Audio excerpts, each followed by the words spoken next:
to Basketball Talk Pro. I'm Ron Ekker, and I hope you're having a wonderful Thanksgiving Day, or had a wonderful Thanksgiving Day. As you know, some coaches are working today. There's 13 games in the NBA on Friday, so that means that 13 teams are either away from home or are flying out tonight to that next day's game. And a lot of the college teams are in Hawaii and places playing tournaments. But for those of us who aren't involved in those, I hope you have a great day. I'd like to draw attention to a couple things today, and this is going to be short. But this book, though I've talked about it before, and it is in our products that you can get through Amazon. It's Dean Smith's book. It's called Basketball, Multiple Offense and Defense. I just want to point out something. This is a real book. I mean, this is not fluff. It's packed with basketball. Not a lot about Smith's life or his personal life and things he does. There's other books about that. This book's about his system. This book's about his basketball. I've read it twice. The second time I read it, I got much more out of it. And in my book, chapter 7, in volume 2, I devote a whole chapter to him and his system, and I think as you read that, you're going to see some quotes by him that are very, very insightful, and it's a good book for basketball coaches. And the other thing I wanted to bring up to you is, in reading yesterday, I read an article in a business magazine, actually, on leadership, and kind of caught my eye, and I thought I'd take a look at it, because you realize that's what we do as coaches. We're leaders. If we're not leaders, I'm afraid the seasons are not going to be very kind to you. And so leadership is important. There's a lot of things written about leadership. I mean, gosh, they have schools, all kinds of things. But a lot of that is kind of cookie cutter, There's just certain principles that are repeated over and over again. This guy has written some really good stuff on it, and he's author of a book. And I thought that what he talked about in this article really could relate to a basketball coach. And I'm going to tell you what's in that article in a way, in a basketball way, not in a business way, because I think it fits what we do. He's very insistent that leaders have the ability to bring their own attention, bring other people's attention to things, that they focus. He uses the word focus. If you recall, when we went through the qualities of a coach, one of them was concentration. It's the same thing. And but he breaks it down into 3 areas that I think you should reflect on. The first area is focusing on yourself, your own development, your own progress, and being able to individually, as a person, focus on yourself and be able to understand yourself and to feel the emotions and understand them. I think we all need to think of personal development. The second aspect of where he thinks attention and focus should be centered is on others. Well, in basketball, though there's people around the team, but our others are our team, our players. And I wonder how many of you really have thought about a relationship with your players. Now, I'm not talking about any namby-pamby stuff, you know, like we're good friends and all that. I don't know that I would feel very strongly about that. But I do think you have to understand your players from a standpoint of where they fit on the team and what skills they got.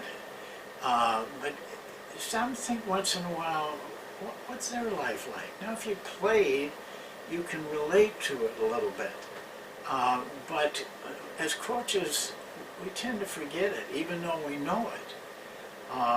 You know, they got pain too. They got high-level emotions. They have stress. They're going through practices and games at a very high level. You know, a coach told me a long time ago, and I've never forgotten it. He said, never ask your players to do something you wouldn't do or couldn't do. And I think that's good advice. And it's good advice when you consider if there's certain things that are just hard to do in the game. Maybe you've made them too hard. Maybe what you're doing is so hard that players really can't succeed at it. You need to reflect on things like that. That's what I'm talking about, a relationship. It doesn't have to be a buddy-buddy, but an understanding what they're like. And the third area he talks about with this focus is what he calls the world. I call it the big picture.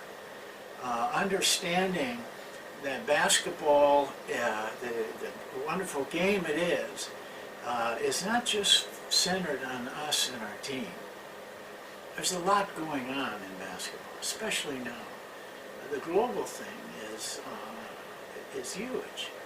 There'll be a day when the playing between countries becomes fairly seamless, and players will be able to play in Africa one year and maybe in England the next year and maybe the United States in another year. There's a lot of emphasis, for example, on foreign countries learning basketball English. So you have to, I think you have to be, you can't take a lot of time away from your and your team's efforts, but you've got enough time to be aware of things in the basketball world.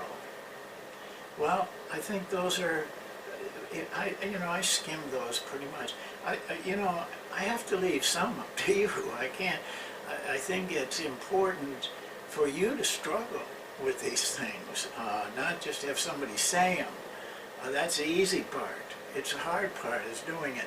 But at the end of this article, which I found the best part, because I don't like people who just tell you what. I like people who tell me how to do things, and he does. And he brings in a training system that is over 5,000 years old, and that simply is meditation. He feels that this is, the very best training, and he uses, just like I mentioned in the concentration, you want to improve your concentration, sit down. Close your eyes or get in a very quiet place and count your breaths. Concentrate on your, see, when you concentrate on your breathing, this is a very mundane thing. We all do it. And that's why to do it requires more concentration, a high level of concentration. Now, if you think that's easy, try it for 10 minutes. Try to concentrate completely on your on your each breath coming in and your breath going out. I think you understand how hard it is. It's rigorous training that he's talking about.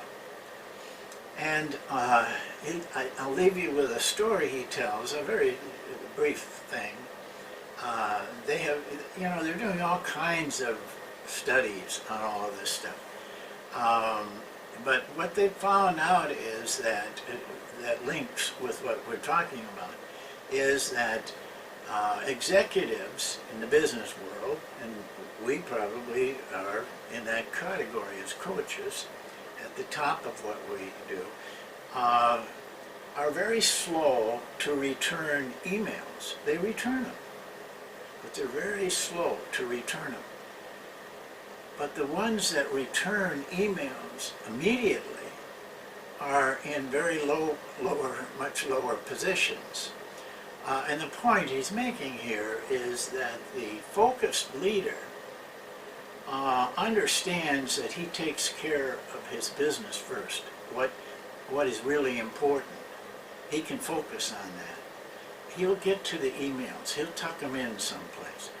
And I have friends that are those kind of men, and it takes a long time to get them to respond to an email. One of my best friends is a concert pianist who practices and plays all the time. And if you email him, I figure it'll be a month to tell you. But he always gets back to me.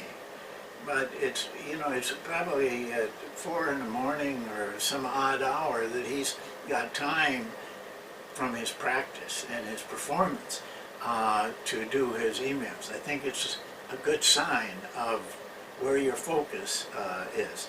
Well, I hope you're having a wonderful day.